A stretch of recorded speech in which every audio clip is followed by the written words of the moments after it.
Bonjour à toutes et à tous. Merci d'être venus pour cette conférence Espace de travail. Quelle recette pour des salariés heureux?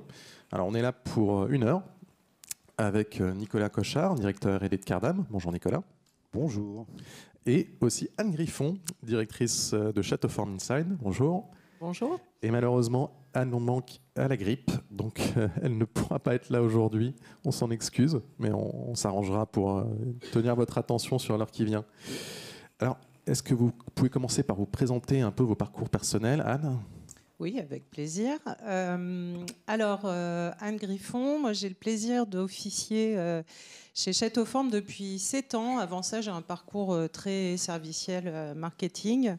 Et depuis post-Covid, avant d'avoir œuvré sur toute la partie digital, marketing et communication pour le groupe Château Form, post-Covid, je me suis intéressée justement à ce sujet du travail, des nouvelles façons de travailler.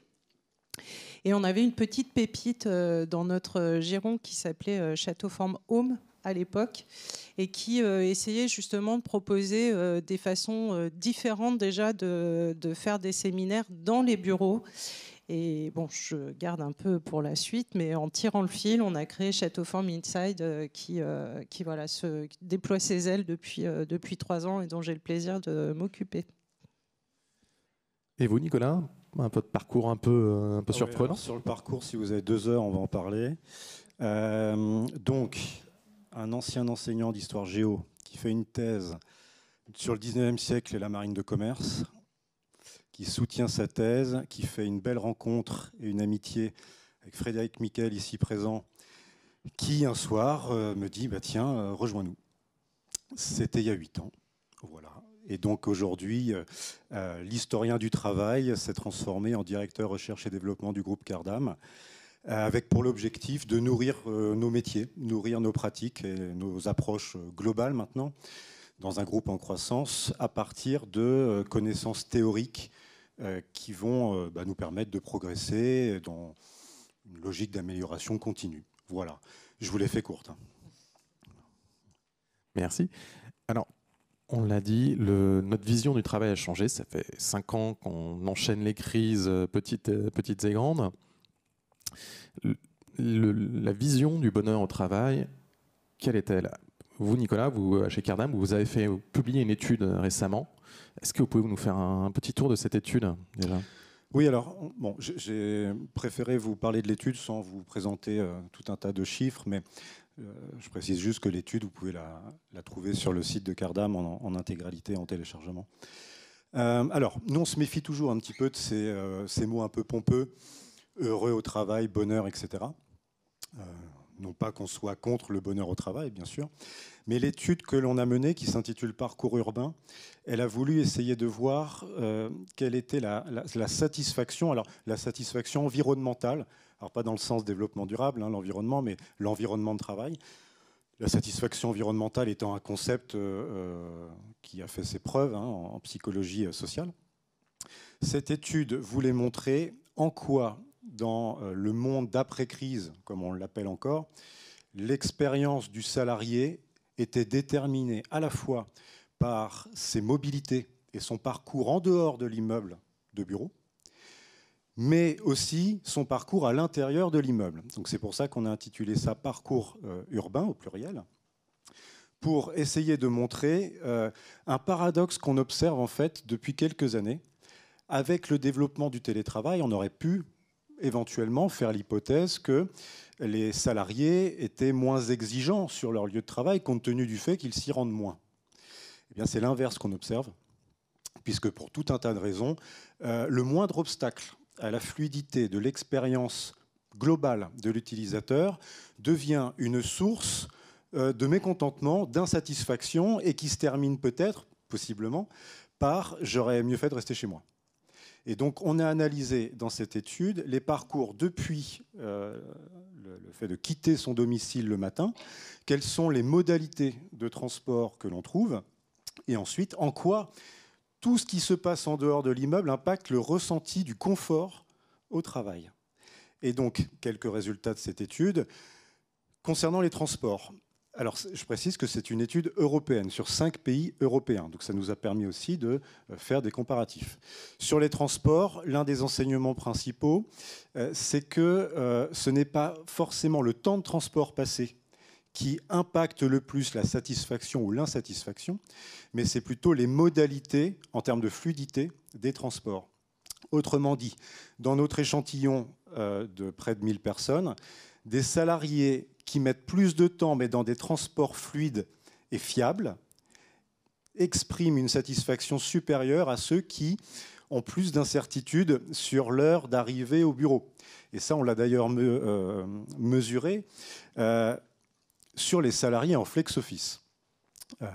Figurez-vous que le flex office l'emporte sur une dimension qui est les salariés qui sont en flex sont moins stressés dans les transports que les autres.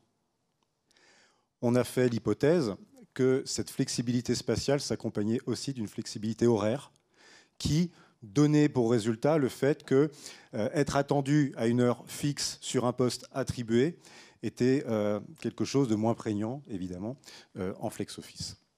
Et autre grand enseignement, le confort ressenti à l'intérieur de l'immeuble de bureau est déterminé par la fluidité de l'expérience qu'on y trouve. Et on va en reparler, mais ce qui est le plus prégnant dans cette étude, c'est le confort fonctionnel. Et ça, je crois que c'est vraiment intéressant pour penser le bureau d'aujourd'hui et le bureau de demain. C'est que dans la littérature que l'on peut consulter, la littérature grise sur les réseaux, dans la presse, etc., on met souvent le paquet sur le confort psychologique.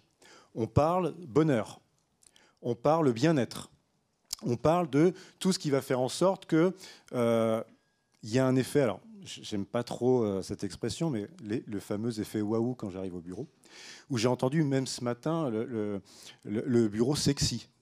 Bon. Alors j'ai même lu récemment le bureau régénérant. Alors expliquez-moi ce que c'est.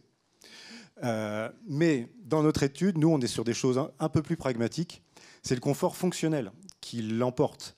C'est-à-dire comment je me rends facilement et de manière fluide au bureau et comment, une fois que j'y suis, j'ai tous les outils et toutes les ressources qui me permettent de bien bosser et de faire en sorte que, et ça c'est un curseur que Yves Clos, qui est psychologue au CNAM, donne et que j'aime beaucoup, faire en sorte que à la fin de la journée, je reparte chez moi avec le sentiment que j'ai fait du bon travail. Et surtout pas avec le sentiment que j'ai fait un travail empêché. C'est-à-dire, voilà, j'ai passé la journée au bureau, on me demande de venir au bureau, le fameux retour au bureau, revenez s'il vous plaît. Oui, mais si je n'ai pas les ressources, les outils pour bien travailler, mon confort fonctionnel se dégrade et je peux avoir la conclusion facile qui est je préfère rester chez moi. Je prends un exemple très simple, la visio au bureau. Bon, la visio au bureau, je la fais où ? Si j'ai 3 visios dans la journée et que je sais que les conditions pour les faire seront insatisfaisantes, je peux peut-être me poser la question de la valeur ajoutée, d'aller sur le lieu de travail, en dehors donc des considérations, et je vais terminer là-dessus, sur cette première question, en dehors des considérations qu'on a beaucoup mises en avant depuis 3-4 ans, le bureau a une vocation sociale. On l'a beaucoup lu. Les gens reviennent au bureau pour les liens sociaux, pour voir les collègues. Oui, mais quand même, il y a le confort fonctionnel individuel qui ressort de cette étude, parce que c'est très bien d'avoir les liens sociaux au bureau, mais si de manière individuelle, je n'ai pas une expérience fluide de travail, peut-être que je me questionne quand même sur la pertinence de venir au bureau. Donc voilà les premiers grands enseignements de cette étude qu'on va peut-être détailler après. Et c'est, ce qui a l'air de ressortir aussi, c'est qu'il y a une notion de contrôle qui est centrale pour entre guillemets, le bonheur d'un employé. Il faut qu'il ait un contrôle sur son environnement, c'est ça ? Oui, alors encore une fois, on a fait cette étude avec un jeune docteur en psychologie. Alors évidemment, les concepts de psychosociaux ont alimenté la réflexion, ne serait-ce que pour poser les bonnes questions. La notion de contrôle, c'est un grand classique de la psychologie environnementale. Des liens évidents entre la capacité du salarié à contrôler son environnement de travail et sa satisfaction. Alors ça peut paraître très abstrait, le contrôle sur son environnement de travail. Pas tant que ça. Si d'un côté, j'ai le contrôle, dans une certaine mesure bien sûr, des horaires, cette notion de flexibilité horaire, qui fait que je contrôle un peu mon espace-temps de travail, source de satisfaction. Si, à l'intérieur de l'immeuble, j'ai le contrôle sur la salle de réunion dans laquelle je suis, sur le poste de travail dans lequel je me trouve, et le contrôle n'est pas incompatible avec le poste partagé, d'ailleurs, j'insiste là-dessus, et notre étude l'a montré, hein, c'est pas parce que vous êtes en bureau, en poste de travail partagé, en flex office, que votre niveau de contrôle ressenti est moindre. Parce qu'un poste de travail, ça se règle aussi. Ensuite, le contrôle, c'est surtout avoir l'autonomie de pratiquer les espaces que l'on vous met à disposition en toute liberté. Et ça interroge, et c'est pour ça que vous avez bien compris qu'un groupe comme Cardam, qui est originellement aménageur, se creuse la cervelle sur des choses qui sont liées au management, à la culture, à la psychologie, parce qu'il y a une forte dimension immatérielle dans tout ça. Si je dis les choses simplement, si vous proposez à des salariés une offre spatiale variée, qui leur permet de varier les moments de travail individuels d'un côté, interactionnels de l'autre, sociaux, conviviaux, tout ce que vous voulez, toute la palette d'espaces que l'on aménage. Mais qu'en face, vous avez des obstacles culturels, managériaux à la pratique de ces espaces, il va y avoir un problème d'adéquation et les psychologues appellent ça l'alignement. L'alignement personne-environnement. Et donc le contrôle, c'est la capacité qu'une organisation aura de promettre par l'espace des ressources, mais d'aligner le côté humain sur le fait de vraiment utiliser ces ressources-là. Si je prends un exemple très basique, vous faites une très belle tisanerie, une très belle cafétéria, et vous espérez que les gens y reviennent, parce que maintenant on est quand même à avoir des dirigeants qui sont presque à souhaiter que les gens reviennent au bureau, même pour papoter. Hein. Oui, ce qui n'était pas vraiment le cas auparavant, en tout cas bien moins. Mais encore faut-il que si vous avez une salle, un espace de ce genre, eh bien que ce ne soit pas mal vu d'aller fréquenter cet endroit et de papoter dans cet endroit, tout en considérant que c'est aussi par les discussions informelles que la mayonnaise humaine va prendre. Voilà. Donc la notion de contrôle, elle est importante en dehors de l'immeuble, dedans, et notre étude montre que plus le sentiment de contrôle est fort, plus les niveaux de satisfaction et même de confort ressenti sont forts. Et bon, ça, je crois que c'est important de mêler les dimensions matérielles et immatérielles. Anne, est-ce que vous avez des commentaires à faire sur cette notion de contrôle ou... De contrôle, pas spécifiquement. En revanche, c'est vrai, quand on parle de mayonnaise humaine, je crois que c'est notre métier pour le coup. Donc c'est vrai qu'on intervient souvent un peu après la phase d'aménagement, de moins en moins pour le coup. On nous demande de venir penser les parcours, justement, comme dit Nicolas, avec l'aménageur pour apporter notre œil d'opérateur, parce qu'il y a ce qu'on projette et il y a ce qui va se passer dans la vraie vie. Et pour avoir une expérience la plus fluide possible, c'est vrai qu'il est appréciable d'avoir un œil d'opérateur. Donc pour ceux qui ont pu déjà œuvrer avec nous, on est un peu obsédés par les back-office et ce genre de choses pour que justement les choses puissent se passer sans que ça se voit. Et c'est parce que ça a l'air simple que c'est fluide et agréable. Et après, c'est vrai que dans le travail qu'on fait avec soit les entreprises qui œuvrent en direct, soit des propriétaires qui souhaitent raconter une histoire sur un bâtiment, en tout cas, il y a vraiment ce souhait de créer des endroits avec des ambiances et des moments d'échange différents. Alors c'est vrai que nous, ça fait 30 ans qu'on fait ça sur notre métier historique, mais on sait que ce qui se passe généralement, c'est pas dans la salle de réunion, c'est tout ce qui se passe en dehors qui fait que l'entreprise va vraiment entériner sa culture, régler des problèmes, créer du lien entre les individus. Et ça, on a bien tous compris que ce n'est pas Teams qui permettait de le faire.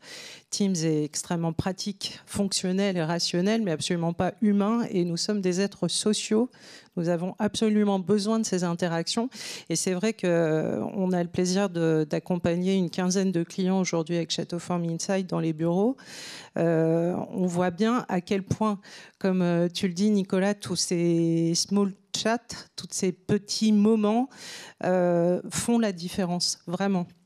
Jusqu'à certains dirigeants d'entreprises qui nous ont dit qu'on avait vraiment contribué à la réussite de leur stratégie parce qu'on a fait revenir les collaborateurs au bureau sur des moments de table, des moments de réflexion, pouvoir créer voilà, des moments différents, des parenthèses en dehors de ces moments de production en groupe ou individuel, où voilà, on va pouvoir créer un attachement, sinon à l'entreprise, parce que je pense qu'il y a un sujet générationnel, mais au moins un attachement au groupe, au projet, au sujet dont on traite.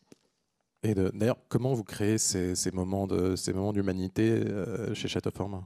Alors, bon, nous, on a un marqueur fort pour ceux qui nous connaissent un peu, c'est quand même le ventre. La stratégie du ventre est centrale. Elle fonctionne encore assez bien chez nous, les Gaulois. Et c'est vrai que pouvoir proposer ces moments de table, que ce soit le matin, au déjeuner, au goûter, ou même avoir un petit moment, voilà, vous inviter la totalité d'un bâtiment. On travaille par exemple au 1 rue Euler, bâtiment Euler, où donc il y a 8 entreprises différentes qui œuvrent là-bas. Bon, déjà, on a pu constater en arrivant, ça fait depuis le mois de janvier qu'on travaille là-bas, on a constaté que dans l'entreprise, tous ne se connaissaient pas, mais alors au stade inter-entreprise, bon, c'était carrément de la science-fiction.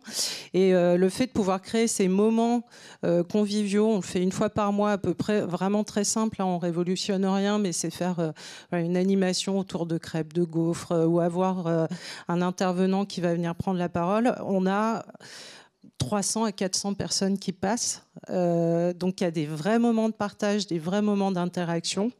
Évidemment, on a ouvert un restaurant d'entreprise qui était en désamour absolu et qui fonctionne extrêmement bien, puisque si vous êtes au prix juste sur des mets qui sont bons, surtout dans un quartier qui n'est pas forcément très accessible pour déjeuner tous les jours, et ben, ça peut être plutôt attractif.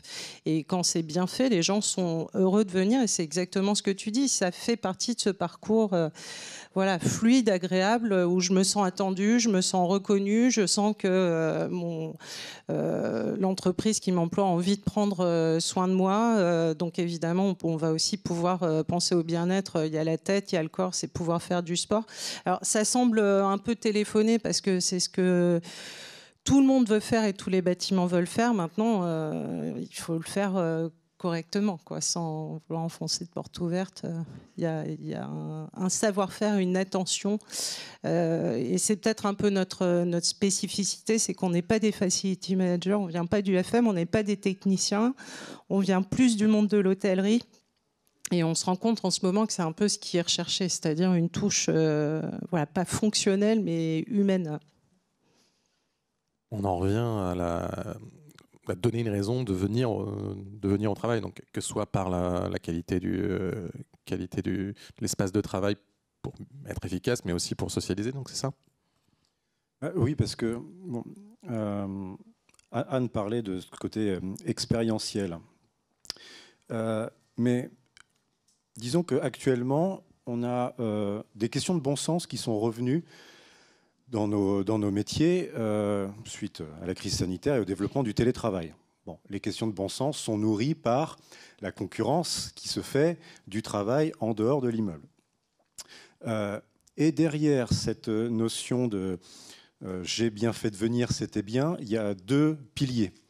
Le premier, c'est un pilier lié à tout ce mouvement de care. J'aime pas trop les anglicismes, mais j'ai pas mieux pour celui-là. N'oublions jamais que les espaces véhiculent des symboliques, envoient des messages. Châteauforme, je pense, est bien placé pour le savoir. Les messages envoyés, ils sont interprétés par les utilisateurs. Notre mission, c'est d'essayer de stimuler des symboliques positives qui peuvent envoyer le message qu'ici on prend soin des gens. Et ça nous oblige, nous, en tant que conseil, en tant qu'aménageurs, à mettre en œuvre des standards toujours plus élevés, inspirer, pourquoi pas, effectivement, des codes de l'hôtellerie aussi, parce qu'il y a des porosités évidentes qui ne sont pas émergentes, hein, qui sont affirmées, avec l'idée que je vois bien ici, on prend soin des salariés. Et c'est quand même pas rien d'avoir cette symbolique-là dans l'esprit quand on se rend au bureau, compte tenu du fait que, techniquement, on pourrait faire ces tâches sur Teams. Donc le premier pilier, c'est vraiment le care apporté aux salariés, aux utilisateurs. Et le deuxième pilier, c'est est-ce que mes journées étant fractionnées, je vais pouvoir avoir satisfaction dans tous les moments de la journée que je vais croiser. Parce qu'on a un petit peu traité la question du télétravail de manière un peu binaire ces derniers temps. Vous avez sans doute entendu, on va faire les tâches individuelles en télétravail, et puis au bureau, on fera tout ce qui est interactionnel et social. Mais nos journées de travail ne fonctionnent pas comme ça. On a de l'interaction en télétravail, et on a des moments de concentration solitaires au bureau aussi. L'idée, c'est de se dire, sur site, comment je vais pouvoir satisfaire l'ensemble de ces moments où je vais peut-être rester une demi-heure à un endroit, 1 heure à tel autre, 2 heures à tel autre. Et donc, derrière ça, on rejoint le confort fonctionnel que j'évoquais tout à l'heure, mais qui vient après le confort physique. Et c'est ça aussi qui est dans l'étude Parcours Urbain qu'on a essayé de comprendre, c'est comment le confort physique, avant même le confort fonctionnel, était important pour les utilisateurs. C'est un pilier, en fait. Prenons un exemple tout simple. Vous avez trop froid au bureau ou vous avez trop chaud. Il y a trop de bruit au bureau ou c'est trop silencieux. Il y a des conditions physiques qui vont faire en sorte que, si je sais que je vais au bureau dans des transports un peu compliqués, que je vais arriver au bureau, je sais que je vais avoir froid et que je n'ai pas la salle de réunion que je voulais et que ma visio, je ne peux pas la faire où je veux. C'est quoi la bonne raison de venir? Donc les deux piliers, c'est un pilier symbolique, mais pas que, par le care, les messages envoyés. Et là, effectivement, force est de constater qu'on a de plus en plus de belles photos de bureaux qui sont des lieux de travail qualitatifs, tant mieux. Parce qu'au-delà du confort physique, il y a aussi toute la symbolique derrière. Et deuxième pilier, donc, le côté fragmenté de nos journées, couteau suisse qui fera en sorte que je vais pouvoir trouver les ressources à ma disposition. Je termine quand même juste par une petite nuance à cela. Une nuance plutôt liée au prisme, au biais peut-être, de l'élitisme des sujets. Nous avons interrogé dans l'enquête Parcours Urbain des salariés de bureaux dans des métropoles européennes de plus de 100 000 habitants, essentiellement cadres. Sauf qu'en Europe, en France, tous les travailleurs de bureau ne correspondent pas à ce profil-là. Et donc, il ne faudrait pas imaginer non plus que si les standards de confort physique et fonctionnel ne sont pas élevés, si le parcours n'est pas bon, les gens sont forcément malheureux. Il y a le côté un peu incantatoire des choses. Vous avez sans doute déjà entendu, faites des beaux bureaux, vous allez attirer les talents, quoi. Ok, mais c'est pas aussi simple que ça. C'est pas aussi incantatoire que ça. Attirer les talents avec des beaux bureaux, pourquoi pas? Mais par contre, derrière, il ne faut pas que la publicité soit mensongère. Il faut que l'alignement dont je parlais tout à l'heure soit réel. Faites des beaux bureaux en disant ici c'est créativité, sérendipité, agilité, tout ce que vous voulez. Et il faut que ça suive derrière. Il faut que la réalité culturelle de l'entreprise soit alignée avec le projet. C'est pas pour rien qu'on passe pas mal de temps à faire des cadrages stratégiques pour essayer de voir si l'ambition, elle est claire, elle est partagée, et si l'alignement espace-organisation va arriver. Donc les deux piliers, je pense que c'est ça, c'est le care, la symbolique, et ensuite, encore une fois, la fluidité du parcours. Aujourd'hui, on pense expérience utilisateur, on pense plus seulement poste de travail, je m'assois, je travaille et je repars, quoi. Anne, quels sont les points où on peut ajouter de la valeur ajoutée, remettre de la valeur ajoutée au bureau de votre point de vue, autre que effectivement le ventre qui... Alors, c'est un sujet qui est évidemment moins dans notre prisme, mais auquel on se frotte, nous, à titre personnel, je puis dire, en tant que Château Forme. On a la chance d'être société à mission. On s'est créé il y a 30 ans sur des valeurs dites d'entreprise humaniste. Et on a pu constater à quel point ce modèle était extrêmement résilient pendant le Covid, puisqu'il y a quand même un élément central qui est l'autonomie du collaborateur, qu'on appelle un talent, la confiance a priori qu'on peut lui faire. Et c'est ce que Anne a souhaité porter dans son discours et que nous, on vit tous les jours, c'est aussi le sentiment d'utilité. Et ce sentiment d'utilité, il doit être porté par les dirigeants de l'entreprise, il doit être porté par les leaders. Et on voit bien que ce Covid, il a quand même embarqué une forme de crise du middle management. Donc c'est aussi ce dont parle Nicolas, c'est-à-dire l'alignement entre les bureaux, les services que vous allez vouloir y proposer et un management ou en tout cas une culture d'entreprise qui aligne tous ces éléments-là. C'est sûr que vous pouvez faire des bureaux magnifiques. Si vous êtes avec un management complètement toxique, ça va être compliqué de faire tenir les choses très longtemps. Et pourquoi je prends la peine de parler de ça, c'est que on essaie de rester à notre place, mais assez modestement, quand on travaille avec un client, quand on l'accompagne, on essaie de porter ça. Voilà. Avec nous, notre culture, on essaie de faire en sorte, même si je trouve cette expression un peu pénible, mais le 1 + 1 = 3. C'est vraiment, il y a la culture du client, il y a la nôtre, même si on la met évidemment un peu en retrait quand on est chez lui, mais c'est vraiment pour l'aider à la porter et à faire en sorte que ces marqueurs soient le plus prégnants possible. Donc c'est exactement ça. C'est pourquoi je viens, parce que je vais me sentir attendue, parce que je me sens utile, parce que je sens qu'on a envie de prendre soin de moi. Et c'est donc ensuite toute l'expérience qu'on va pouvoir dérouler, que je sois collaborateur quotidien, que je vienne ponctuellement, que je sois visiteur VIP. C'est vraiment toutes ces marques d'attention qu'on va pouvoir mettre, et donc l'engagement que nos équipes vont pouvoir mettre. Et le travail qu'on fait généralement, c'est un travail de cross-acculturation. Donc c'est voilà, vraiment pouvoir s'imprégner de la culture du client, expliquer la nôtre pour faire en sorte que tout ça puisse être vraiment tangible dans le bâtiment. C'est difficile de parler du métier d'hospitality, hein, et c'est à peu près aussi difficile que de parler de bonheur ou d'être heureux. C'est complètement conceptuel et intangible. Mais c'est vraiment tout le travail qu'on doit faire sur la culture et ces marqueurs pour que ces choses finissent par se sentir dans l'atmosphère et dans ce qu'on va pouvoir dérouler dans un bâtiment. Typiquement, on travaille en ce moment avec Cardam sur un bâtiment qui est en train de sortir de terre, enfin qui est sorti maintenant à Nanterre, le bâtiment oui. On ne sait pas encore qui va prendre le bâtiment. Par contre, on a envie d'y raconter une histoire bien particulière et on travaille vraiment dans la main, Cardam, la Française et nous, pour dessiner ces parcours et pouvoir avoir des moments qui vont raconter des histoires où je vais sentir une atmosphère particulière. Donc voilà, c'est particulier à chaque bâtiment, ouais. Chaque entreprise. Et c'est vrai que pour revenir sur la question de la reconnaissance qu'Anne Lombanque devait mettre en avant, en fait, elle expliquait le fait qu'il y a d'énormes gains de productivité, au-delà que la personne soit heureuse au travail, il y a d'énormes gains de productivité à trouver dans le fait que les gens soient...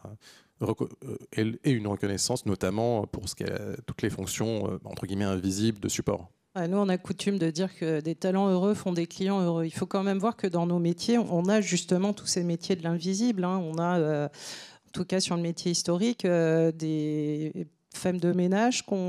Déjà, on a pris la peine de renommer tous ces métiers pour les reconnaître différemment. Donc la femme de ménage, elle est maîtresse de maison. Le plongeur, il est casserolier. Merci Mathieu, j'ai mon souffleur dans la salle. Voilà. Donc, et comment on fait pour rendre ces gens heureux quand tous les matins, comme le dit Nicolas, on se tape 2 heures de RER pour aller faire la plonge, pour aller faire 120 chambres, pour être complètement dans l'ombre. Voilà. Tout ça, c'est un travail de leadership, d'accompagnement, expliqué. Et on l'a tellement dit pendant le Covid, à quel point sans ces gens-là, les entreprises ne tournent pas. Si vous arrivez tous les jours dans des bureaux qui sont sales, qui sentent mauvais, si en plus il fait froid parce que la maintenance n'a pas pu se déplacer, enfin, c'est catastrophique. Évidemment que vos collaborateurs ne reviendront pas. Donc on a tous ces métiers-là qui sont extrêmement importants et qu'on accompagne et, voilà, pour leur donner aussi toute l'importance qu'ils méritent. Nicolas, est-ce que vous voulez rebondir sur cette notion de métier invisible? Ça rejoint un petit peu ce que je disais sur attention à l'élitisme, de ce qu'on lit parfois sur le sujet du bureau de demain. Le problème que notre industrie, entre guillemets, a, c'est que quand on se tourne vers des décideurs, il n'est pas toujours évident d'établir les liens entre la satisfaction, appelons là le bonheur si on veut aujourd'hui, en tout cas la satisfaction environnementale et la performance. C'est très compliqué de dire si l'environnement de travail est satisfaisant, la performance arrivera. Alors, il y a pléthore d'études qui ont été faites là-dessus et qui ont montré en fait que les chemins étaient indirects entre la satisfaction de son espace de travail et la performance perçue, parce que c'est toujours du déclaratif dans les enquêtes. Dans le travail tertiaire, c'est très compliqué d'objectiver une productivité. C'est assez compliqué. Alors, il y a des études qui l'ont faites, notamment sur les centres d'appel et aussi sur certaines tâches de saisie informatique dans des environnements différents. Vous mettez du bruit, de la lumière, de la température différente et vous regardez le nombre d'erreurs de saisie qui sont faites avec des environnements différenciés. Là, on peut-être dire, oui, il y a des liens qui semblent exister entre la performance et l'environnement de travail. Sauf que ça ne rentre pas nécessairement dans un tableau Excel, quoi. C'est-à-dire que le retour sur investissement, quand vous dites faites des beaux bureaux, vous allez voir que les lendemains qui chantent, vous allez voir ce que vous allez voir. Ouais, mais ça ne rentre pas dans un tableau, ça. Par contre, ce dont on est à peu près sûr, faites des bureaux, enfin des lieux de travail inconfortables, dans tous les sens du terme, physique, fonctionnel et psychologique. Et là, on peut quand même commencer à se douter que la performance sera moins bonne, quoi. Et donc, si on regarde un peu les choses en creux, et c'est ce que beaucoup d'études académiques font, c'est qu'il y a tout un tas de facteurs de détérioration de la satisfaction qui existent. Et on sait que ces facteurs de détérioration sont prédictifs d'une performance perçue moindre. Par exemple, des chercheurs de Nanterre ont montré qu'il y avait des liens entre attachement au lieu de travail et attachement à l'entreprise et intention de la quitter. Avec le couple qui fonctionne, plus vous êtes attaché à votre organisation, plus vous êtes attaché à votre lieu de travail, indépendamment de sa qualité en fait. Mais tout ça pour dire que quand vous avez des affects qui entrent en ligne de compte envers votre employeur, votre boîte, vous avez tendance à trouver que votre espace de travail vous convient, tout simplement parce que c'est là que vous tissez une histoire plutôt positive. C'est l'expérience dont on a parlé, le fait qu'on a de la positivité qui se dégage. Bon, ces chercheurs ont montré que l'inverse était valable aussi. C'est quand votre environnement de travail véhicule de la négativité, bon, là, le lien avec l'attachement, il est évidemment plus difficile à prouver. Donc, c'est un peu vraiment le Graal de notre industrie, c'est d'essayer de prouver les choses entre un investissement matériel et ses résultats immatériels. Ça existe, mais c'est toujours un petit peu compliqué. Ouais, et c'est bien toute la question, jusqu'à quel point je suis prêt à investir en matériel et immatériel pour délivrer une expérience. Oui, puis en tout cas... en tant que dirigeant, bien vous sûr. avez sans doute beaucoup lu de choses sur le bureau et l'attractivité. On a lu moins de choses sur le bureau et la répulsivité. Sauf qu'il y a tout un tas de choses qui font que le bureau il peut aussi être répulsif. Dans notre étude parcours urbain, on a vu par exemple l'importance de la localisation. Là, on est en dehors du lieu de travail en tant que tel. L'importance de la localisation. Alors, souvent, la localisation, on la limite à l'accessibilité en transport. Mais, alors ça compte, évidemment, puisque ça entre dans la fluidité du parcours. Mais la localisation, ce n'est pas que l'accessibilité. Ce sont aussi toutes les aménités qui vont composer le quartier dans lequel vous travaillez. Ces aménités, le ventre, qui parle à nouveau. Ma pause du midi, est-ce que je vais la faire dans des conditions sympathiques? Est-ce que l'offre autour est satisfaisante? Est-ce que, en sortant du bureau, on peut aller se boire un coup en bas du bureau? Ça compte aussi. Est-ce que autour du bureau, je vais avoir de la sécurité? La dimension sécuritaire apparaît nettement dans les attentes des salariés que nous avons interrogés. Alors, évidemment, certains d'entre vous se disent peut-être, oui, mais on ne peut pas avoir que des lieux de travail avec des aménités dans le quartier, dans un quartier sympa. Ça se serait si tout le monde pouvait être dans des quartiers avec des atouts infinis. Eh bien, plus le quartier est pourvu d'aménités, plus c'est plutôt facile de concevoir le lieu de travail parce que beaucoup de choses se trouvent autour. Mais en creux, si vous êtes dans un quartier où les aménités urbaines sont plus faibles, voilà, interrogez-vous sur les services que vous allez mettre dans l'immeuble pour apporter des compensations justement servicielles pour essayer de dire peut-être qu'on n'est pas dans un quartier où les aménités urbaines sont très riches. Eh bien, on va justement avoir une approche servicielle dans l'immeuble pour pouvoir compenser tout ça.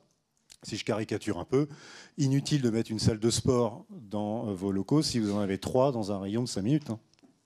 Par contre... Oui, et pourtant, on travaille sur des projets aujourd'hui de recentralisation. Voilà, d'entreprises qui reviennent au cœur de Paris alors qu'elles étaient voilà, la Défense ou un peu plus loin.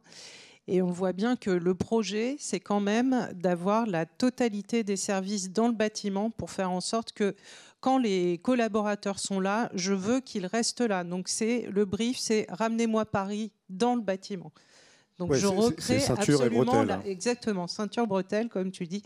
Je recrée absolument toute la cohorte de services dont je peux avoir besoin pour faire en sorte que mes cerveaux partent le moins possible. C'est une stratégie avec Google, hein, et qu'ils soient totalement captifs quand ils sont présents. Ce qui est sûr, c'est que l'approche servicielle urbaine et bâtimentaire, meilleure elle est, meilleure sera l'expérience au final. C'est ce que tu dis, Anne. La problématique, c'est aussi de se dire, si je fais, entre guillemets, l'effort de me rendre sur site, je vais pouvoir y trouver un éventail serviciel, dedans ou dehors, qui va me permettre d'agrémenter ma journée de travail de plein de choses positives, encore une fois. Mais vous voyez, tout à l'heure, je disais que ce développement du télétravail a fait renaître peut-être des questions de bon sens qu'on avait peut-être un peu perdu de vue. L'une des questions de bon sens à laquelle on peut essayer de répondre, c'est que la journée de travail n'est plus seulement du travail, mais indirectement, il y a d'autres choses qui vont permettre d'améliorer l'expérience globale du travailleur. Et ça, évidemment, ça brouille un peu les frontières classiques de l'aménagement des lieux de travail, à travers du serviciel, à travers de l'aménité. Et je pense que c'est ça qui fait l'intérêt de nos métiers aujourd'hui. Ouais, après, ce qu'on voit, c'est comment je vais pouvoir financer ces services. Alors, il y a quelque chose qui n'est pas nouveau, mais qui commence vraiment à prendre le pas, c'est ce sujet de densification et de se dire, justement, tu disais, si j'ai une salle de sport à 3 minutes, je ne vais pas la faire dans mon bâtiment. C'est pas sûr. Parce que je vais peut-être proposer quelque chose dans mon bâtiment qui, justement, n'existe pas à côté.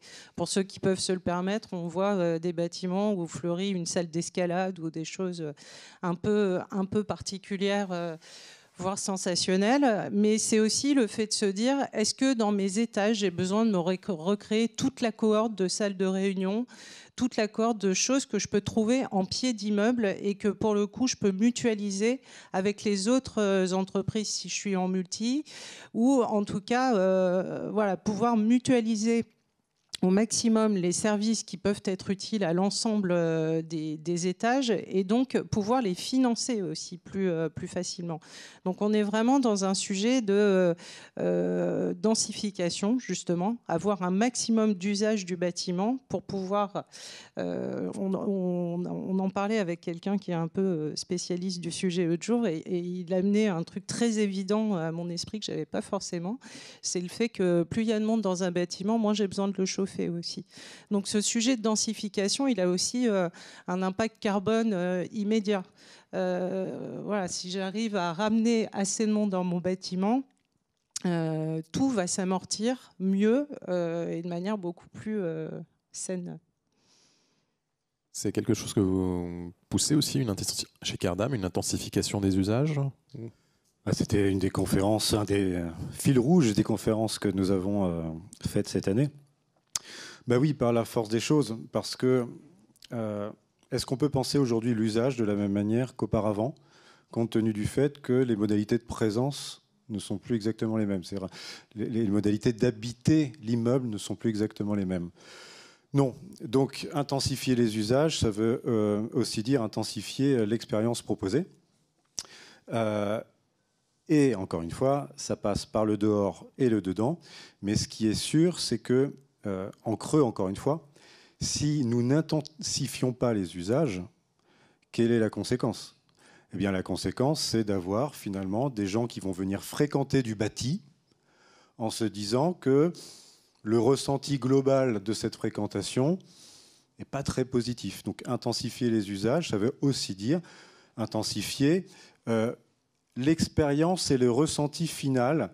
Encore une fois, on peut s'agiter, comme disait l'autre, en sautant sur un cabri et sur sa chaise en disant « revenez, revenez, revenez ».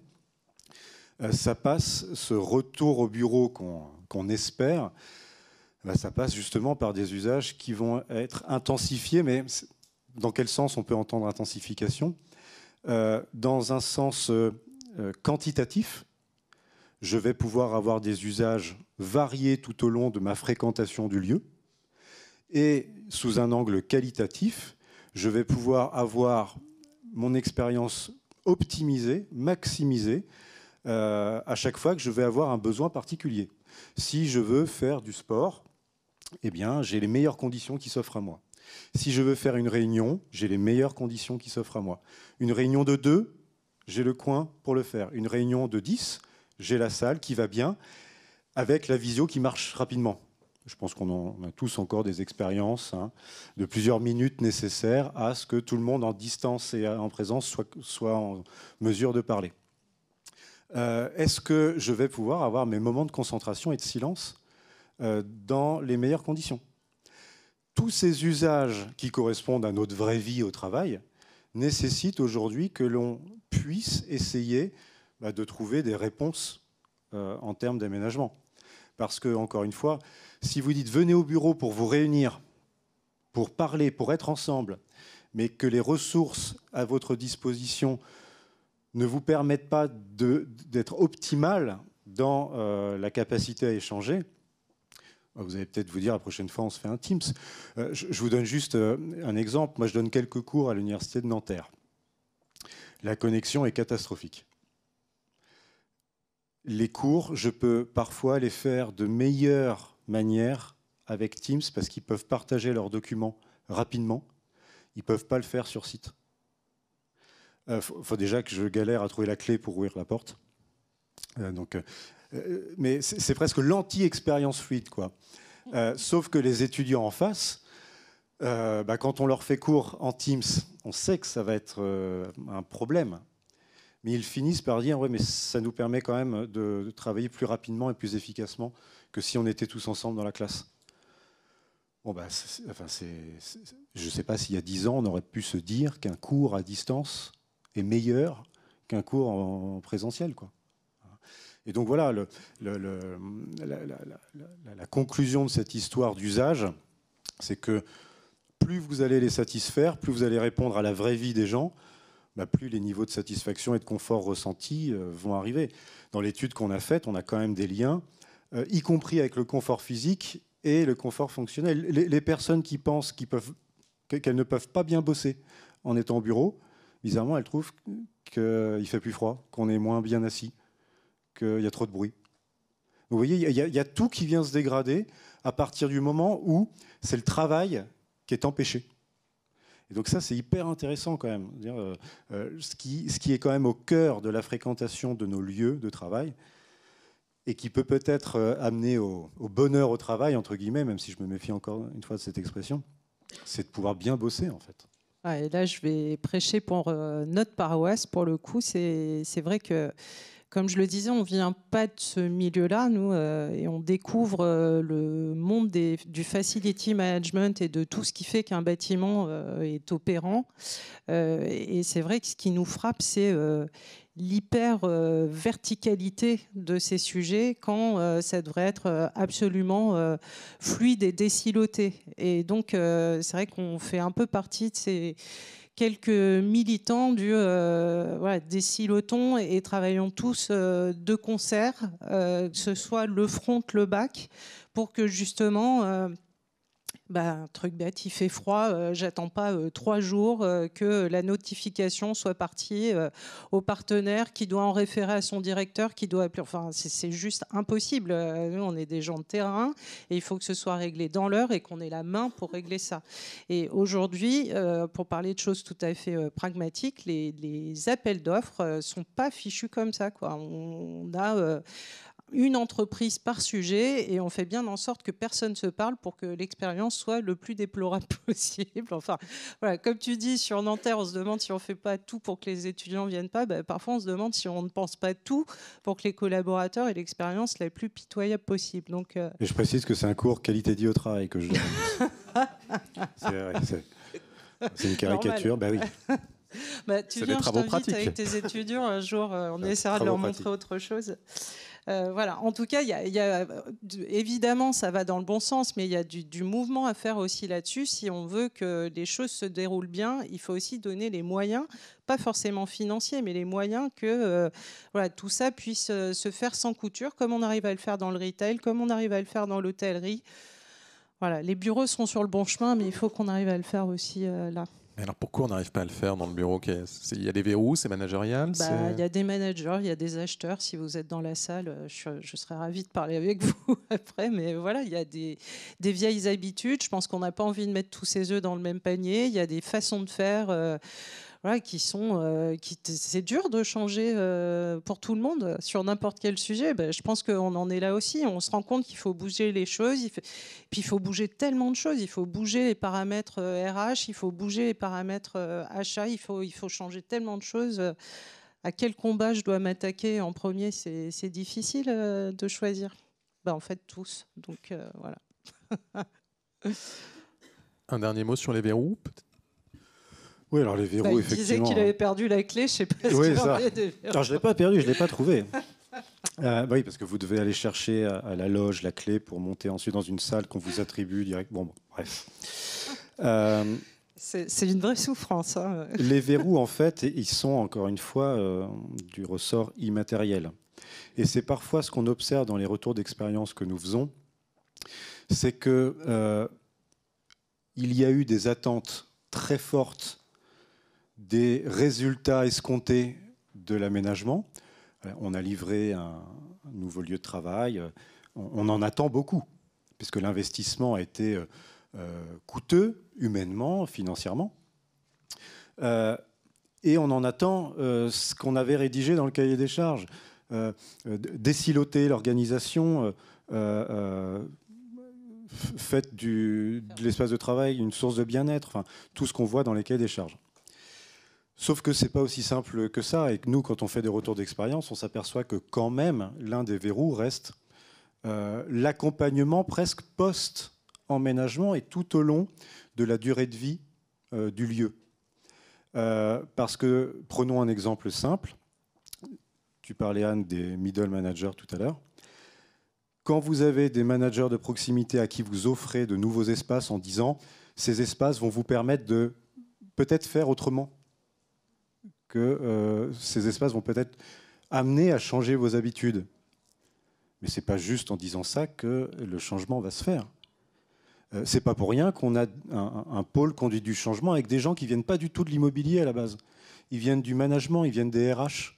Parce qu'on sait bien que l'un des verrous, à ces gros attendus liés à l'espace de travail, ces verrous vont peut-être être autre chose que des verrous matériels. Et on nous a parfois dit, mais c'est dommage que vous partiez le jour de l'emménagement. Parce que la vraie vie, les ajustements et la rencontre entre le projet et la réalité, ça se fait après, au cours des semaines et des mois qui suivent l'emménagement. Et c'est pour ça que de plus en plus, on essaye de sensibiliser les clients en disant l'espace est un objet vivant, les organisations sont des objets vivants. Donc, entre ce qui a été conçu et ce qui va être vécu, il va y avoir un écart. Essayons de l'analyser, cet écart, pour que l'espace soit ressource et pas contrainte. Parce que c'est notre vocation, d'avoir des espaces qui soient des ressources, des outils pour bien travailler. Hein, au bricoleur du dimanche, travailler avec des outils pourris, bon, bah, vous verrez que vous travaillez moins bien. Hein. Bon. Anne, un mot de la fin peut-être ? Moi, j'aime bien la notion de ressources. Nous, on aime bien se positionner, même si une nouvelle fois, ce terme est assez galvaudé, comme partenaire, mais vraiment comme ressource. On est auprès de nos clients. Comme tu le dis, c'est une matière vivante. C'est-à-dire que le jour où on entre dans un bâtiment, et pour celui qu'on accompagne depuis le plus longtemps, 8 ans plus tard, c'est sûr qu'on n'en est pas du tout au même niveau. Il y a une connaissance et une confiance déjà qui s'est créée naturellement, mais on a vraiment forgé le lieu ensemble, les expériences ensemble. En 8 ans, une entreprise, elle traverse des hauts et des bas. On les accompagne aussi dans ces moments-là et c'est savoir s'adapter et adapter le parcours et l'expérience en fonction de ces moments-là, des humeurs des collaborateurs, de l'actualité. C'est hyper important d'être au fait de tout ça pour être partie prenante auprès de nos clients. Donc ce bonheur, je ne sais pas s'il existe, mais en tout cas, il se remet sur la table tous les jours quand le rideau se lève et il faut le retisser chaque jour. Et en tout cas, il se pense, et c'est un peu la grande idée de l'étude qu'on a voulu faire, c'est que tout ça se pense en dehors des lieux et dans les lieux. C'est-à-dire qu'on demande aujourd'hui à des acteurs comme nous de prendre en considération tout ce qui se passe dehors pour mieux penser ce qui se passe dedans. Donc ça nous amène à penser à une échelle qui est quand même plus large que celle qu'on avait traditionnellement dans nos métiers. Donc l'échelle, ça devient la ville, le territoire, toutes les mobilités, la spatialité très large, parce que c'est ça qui va déterminer l'offre qu'on aura dans le bâti. Merci pour tout. Il nous reste quelques minutes pour des questions. Si vous avez des interrogations, il y a un micro au milieu de la salle.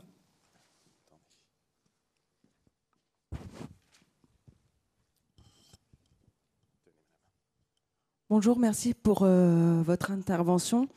Moi, mon rôle, je travaille pour une communauté urbaine et j'accompagne les entreprises de ce territoire, que ce soit industriel, TPE, PME. Et là, on voit un gros bouleversement chez les entreprises autour de la décarbonation, mais aussi sur la qualité de vie au travail. Et à ce jour, je dois les accompagner dessus, mais je ne sais pas comment les aider, vers qui me tourner pour aider ou orienter ces entreprises. Voilà. Nicolas, c'est pour toi. Ça dépend quelle est la priorité en matière de qualité de vie au travail, parce que si vous regardez cette fameuse marguerite sur le site de l'ANACT, l'Agence nationale de l'amélioration des conditions de travail, vous avez une marguerite qui fait un peu tout le tour de la question qualité de vie au travail. Quelle est l'attendue? Quelle est l'ambition? Il y a un pétale, c'est le dialogue social. Un pétale, c'est les conditions matérielles. Un autre pétale, c'est la formation. Donc vous voyez, en matière de qualité de vie au travail, c'est hyper large. Bon, après, des acteurs sur la QVT, il y en a plein. Mais alors, est-ce que c'est en lien avec le lieu, l'espace, l'immobilier, management, voilà, c'est vraiment un tout. C'est qu'ils sont tous en train de se dire je fais un bilan, je me mets à la RCE, mon bilan carbone, la qualité de vie au travail. C'est maintenant.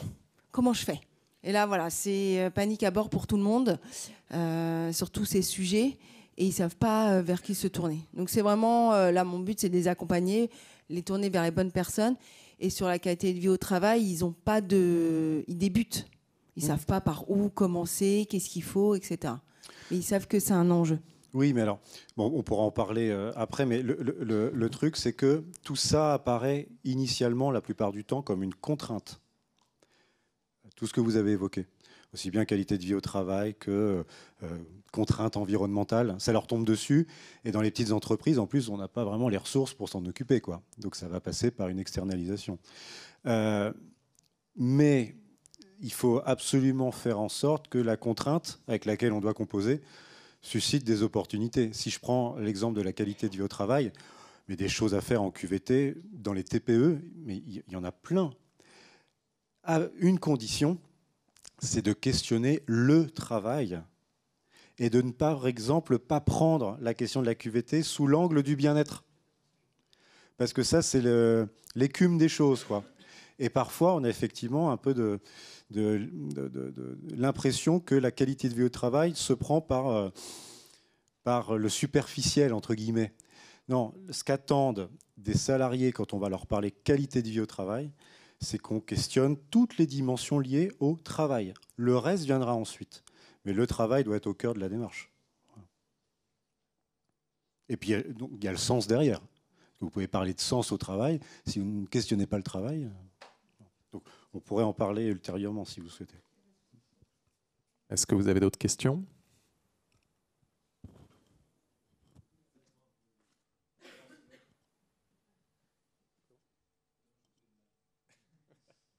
On n'a pas entendu la blague. Ah. Je disais de lancer le micro, c'était pas si drôle que ça. Ah ben on a ça, on a une petite boîte que vous pouvez lancer, c'est un micro, je vous le ramènerai pour une prochaine fois. Avec on plaisir. a ça dans nos salles de réunion. J'avais une petite question pour Nicolas, et aussi pour vous Anne. Le titre c'est « Quelle recette pour des salariés heureux ?» Est-ce qu'à un moment, tous ensemble, on n'est pas en train de réfléchir trop loin ?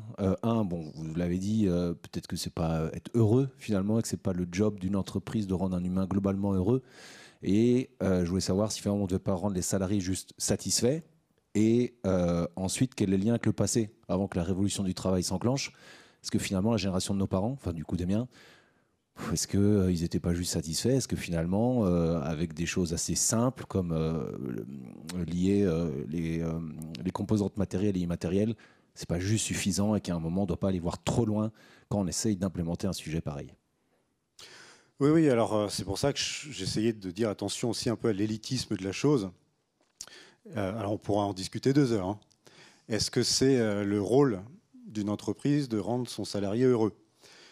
Partiellement. Ce qui est sûr, c'est que si on est malheureux au travail, il va y avoir des problèmes de performance, d'engagement, de sens et tout ce qu'on veut de négatif. Bon. Donc moi je suis plutôt d'accord avec vous, plutôt que de questionner le bonheur, qui est quand même un concept très personnel, la satisfaction, c'est déjà pas si mal. Et la satisfaction qui passe par, encore une fois, le fait de dire, quand je viens quelque part, à la fois le travail que je fais est porteur de sens et structure mon identité, il est utile, pourquoi pas, et les conditions dans lesquelles je fais ce travail sont satisfaisantes. Puisqu'il y a plein, on l'a vu récemment, il y a plein de travailleurs en France ou ailleurs qui ont un travail très utile, personnel soignant, mais qui ont des conditions qu'ils jugent insatisfaisantes pour l'exercer. Donc là, on a en fait, si on a la conjonction d'un travail qui fait sens pour vous et qu'on vous offre les conditions pour pouvoir le faire convenablement, on peut commencer à se dire que le travailleur ne va pas être malheureux. Ça ne veut pas dire qu'on va viser le bonheur nécessairement. Et puis la deuxième partie de la question, si on fait un retour historique, qui m'est cher, vous avez compris, oui, ce sont des questionnements assez récents, assez disparates sur la planète. Est-ce que sur la planète, beaucoup de salariés se questionnent sur leur bonheur quand le travail est largement alimentaire? On peut se poser la question. Mais toujours est-il qu'aujourd'hui, le tissu de l'emploi en France, par exemple, nécessite qu'on se pose ces questions-là.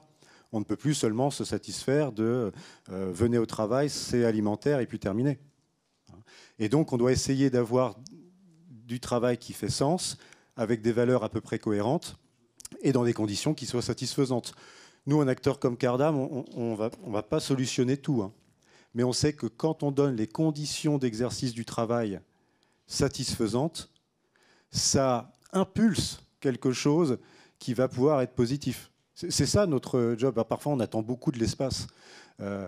Faites quelque chose et ça va tout changer d'un claquement de doigts. Non, nous, c'est déjà pas si mal de donner le beau terrain de jeu pour qu'on puisse bien jouer, quoi. En fait, la question, c'est heureux ou malheureux, c'est pas tellement le sujet, mais enfin, on voit quand même que c'est un vrai sujet pour les entreprises, toutes celles qui repensent et leur positionnement et leurs services, et c'est qu'il faut qu'ils les attirent. S'il n'y a plus personne dans l'entreprise est morte, quoi, tout bêtement, et qu'il y a un vrai sujet générationnel. Ma génération, malheureusement, fait qu'on n'a pas eu ce degré d'exigence à l'époque parce que voilà, on était déjà content de trouver un boulot, mais on voit très bien qu'avec les générations qui embarquent, vraiment la peur, entre guillemets, a changé de camp. C'est juste le sujet, quoi. C'est qu'aujourd'hui, moi, si je veux recruter quelqu'un, je suis dans une entreprise de séduction. Si je veux avoir les meilleurs, je dois vraiment les séduire pour avoir une chance qu'ils me rejoignent. Et je dois tout déployer pour avoir une chance qu'ils restent. Donc c'est ça le sujet. Après, on peut le qualifier d'heureux, malheureux, mais en tout cas, moi, mon boulot en tant que patronne, c'est de faire en sorte que mes collaborateurs se sentent le plus épanouis, le plus reconnus, qu'ils aient des trajectoires de développement les plus lisibles et visibles possibles pour faire en sorte qu'ils se projettent avec moi, avec l'entreprise, et qu'ils aient envie de continuer. Et donc, il y a l'environnement, il y a la stratégie managériale, il y a le middle management qui est hyper important, il y a la culture de l'entreprise, c'est évidemment 1 million de paramètres, mais c'est quand même un vrai sujet de société pour les entreprises modernes, comme tu dis, en tout cas occidentales, de rétention des collaborateurs. Pas de collaborateurs, plus d'entreprises. C'est très simple. Ce sera notre mot de la fin. Anne, Nicolas, merci de nous avoir éclairés aujourd'hui. Merci à vous. Merci à toutes et à tous de nous avoir écoutés. Et excellent salon à vous.